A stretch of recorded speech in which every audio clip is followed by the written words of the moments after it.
he said, well, I'm not taking your papers. And I said, okay, well, in South Carolina, you know about the drop serve, you could drop it at their feet and be done with it. So that's what I did. And after he realized he was getting served without having to actually take the papers, he went off, well, I have a gun in my back pocket and I'm going to take it out and shoot you. And I was like, listen, dude, that is not in your best interest right now. And then you're listening to Process Server Daily, the show where hustle meets strategy in the high-stakes world of process serving. From elite pros to the new servers taking massive action, these are the voices of a rising industry. Hosted by the founder of 123 Legal Support, Mighty Mike Reed. This is your backstage pass to building a profitable process serving empire. Let's get into it. Amanda Curran, welcome to the show. Hello, how are you, Michael? I'm doing good. Amanda, tell us a little bit about yourself and how you got started in this industry. Well, I mean, you pretty much hit the nail on the head there. I got into it actually as a private investigator, and I was serving papers for the private investigator I worked for on the side. And then I decided, just due to some circumstances, utmost respect for the person I worked for and given me the opportunity, but I needed to branch off on my own. And so Apex Legal Support Services was born. That's excellent. So Amanda, there's a reason why you're on the show. You're full of great experiences, but first tell me a little bit about your family. Well, my family is awesome. My family is everything to me. My two kids, I have a 6-year-old daughter named Cassandra and a 4-year-old boy named William, and they are my world. And they actually were a big influence in me opening my own business too. I just wanted to be able to pass something on to them, for their future and secure their future a little bit more than working for somebody, and have the flexibility to be able to work for myself. And we are a family-owned business, so all my employees, if that's what you want to call them, I prefer colleagues or associates, are family members, and we are, as thick as thieves. Our blood runs strong. So it's a great experience. It's a challenging experience at times, but it's awesome. That is awesome. Being able to run your own schedule and to own your own business is something that they say that entrepreneurs were the only ones crazy enough to work 80 hours a week for ourselves to avoid 40 hours a week for somebody else. It's absolutely the truth. So we're not all about negativity here, but we do like to start it off with your worst experience. Tell us about your worst experience working in the field. So I think anytime I have to serve somebody that is either handicapped or an elderly person, I have a personal moral problem with it. I still do it. And obviously it's part of the justice system. It has to be done. But I would say the worst specific experience would be actually kind of recently. I served a foreclosure notice on somebody's home. And he was handicapped and his wife's handicapped. And it was just, I think a lot of people move down here to live the dream, the retirement life, to Myrtle Beach, South Carolina specifically. And I just felt bad about the whole thing, and he was not happy about it. So he was threatening me, and it was just it had gone through, I think, the sheriff, it had gone through 2 other process servers. And it was one of those ones where I, pulled up, he came home from work. I was conducting surveillance down the street, so I obviously knew what he drove. He pulled in his driveway. I pulled in behind him. I said, here you go. I have some legal papers for you. And he tried to deny who he was. And obviously I had a picture of him and everything else, so there was no denying it. And, he kept on with it. He followed me back to my car. And we try to remain professional, obviously, at all times. So I had to convince him it wasn't in his best interest to do anything, and he just needed to go inside, which he eventually did. But I just, some people, you can do that and walk away from it and feel okay about it. But with that one, it was just the circumstances and the fact that they were older and handicapped and disabled. It was just left a bad taste in my mouth. But it's take the good with the bad in this profession for sure. So Amanda, what I take from your story the most is we're all people. And when you get out there, it's amazing, whether it's a single mom getting evicted or whether it's a guy with schizophrenia getting a restraining order. Like, as a process server, you literally get everything. You get the grandma and grandpa that are so sweet. They just baked cookies and want to invite you in. You get it. Right. You get it all. And in the situation that it sounds like you sympathize like I do for a lot of these people. You sympathize for their situation, but at the same time, you have a job to do. And so it sounds like you're able to do it.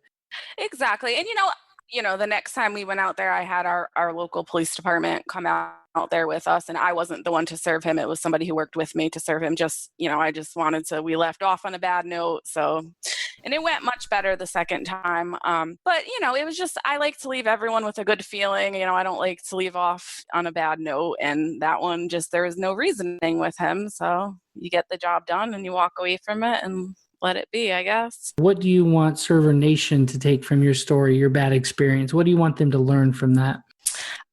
I would say the best thing that you could possibly do in a situation where the person that you are serving is utterly unreasonable is to remain calm, because nothing good is going to come out of you escalating your attitude to match theirs. It's going to end badly.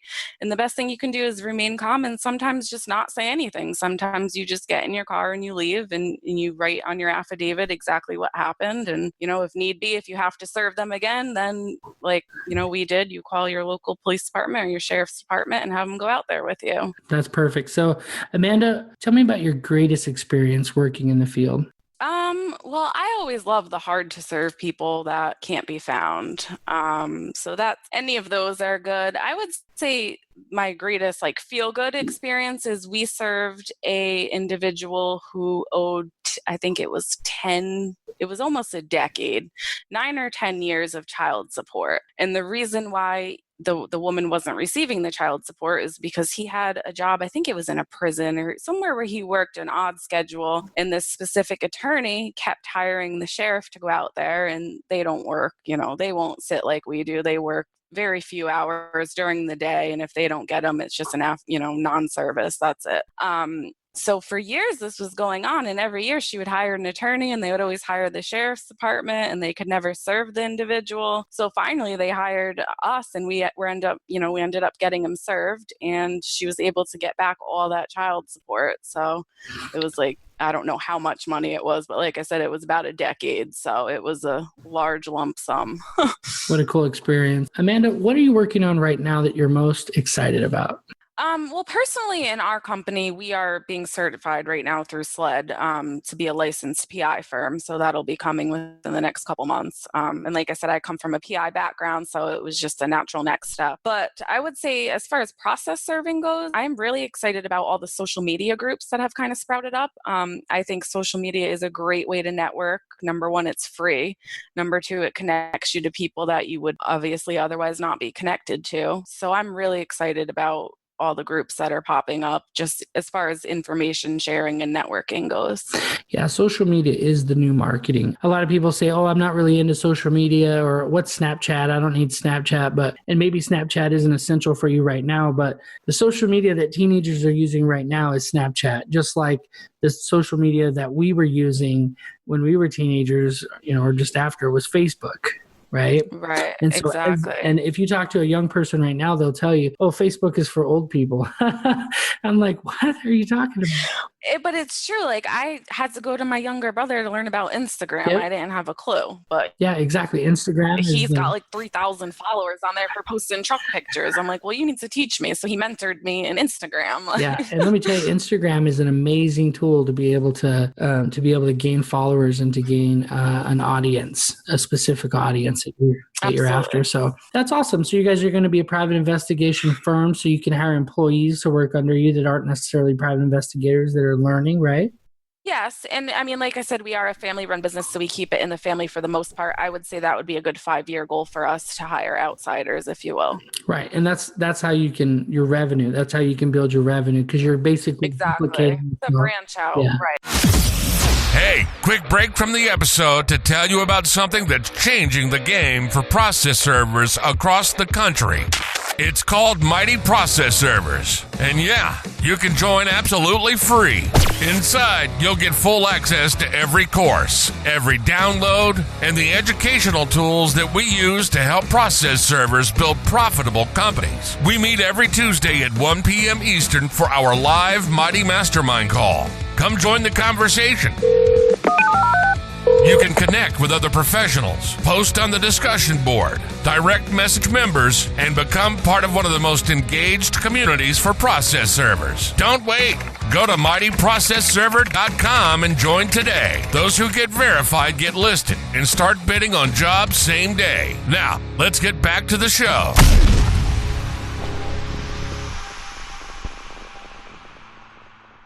Welcome back to the show. Amanda, are you ready for the rapid fire round? I hope so. If you could recommend one app, what would it be and why? I'm a big fan of the timestamp camera on my phone, just because I don't have to hook up a body cam. It's simple. I could snap a picture. There's a timestamp, and a lot of them have GPS now, and they're free. So what's the name of that one? Is it just timestamp? I think it's called Free Timestamp Camera, and it's for Android. I think there's an iPhone version as well. I use the app called APD Timestamp. The TriStar mobile software that I use has the date and time and GPS stamped in it. But for situations where my phone is about to die, I just want to take one photo, I use the APD Timestamp. It works really well for Android. Amanda, what case tracking software would you recommend as the best? ServeManager. Absolutely, hands down. A lot of people love ServeManager. What's your favorite thing about it? Customer service. I can literally call, and they are actually in a different time zone. I think they're in Mountain time zone over there, and I have it timed. They're like 2 hours behind me, but I will call at their 8 o'clock in the morning. Somebody picks up, and my problem is solved by 8:10. That's awesome. Amanda, what is your favorite skip trace tip or trick? Yeah, and it sounds kind of cliche, but social media, it's my always go-to. And then obviously I have my databases. I use DelvePoint and Tracer, but social media is priceless. It really is, and it's free. Social media is kind of the link, yeah. So you said DelvePoint and Tracers? Yeah, DelvePoint I use and Tracers. Tracers is really good for kind of obscure information such as cell phone numbers. You can even type in, put in a cell phone search on there and get who owns that cell phone or who's using that cell phone. So they have a couple things that the other databases don't offer. That's awesome. So what is your favorite tool for defense? Well, my wonderful personality would be first. But as a last resort, we have our concealed carries, and I use my Smith & Wesson Shield 40. Oh, watch out. My favorite. Yeah. Okay, so what book would you recommend?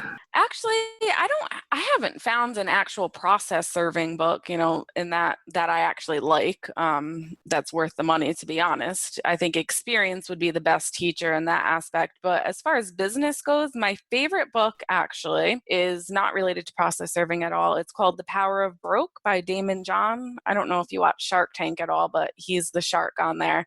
And that book is absolutely awesome. I think I've read it a couple times. I have it on Audible. I listen to it all the time, and it's just a very inspirational, motivational book.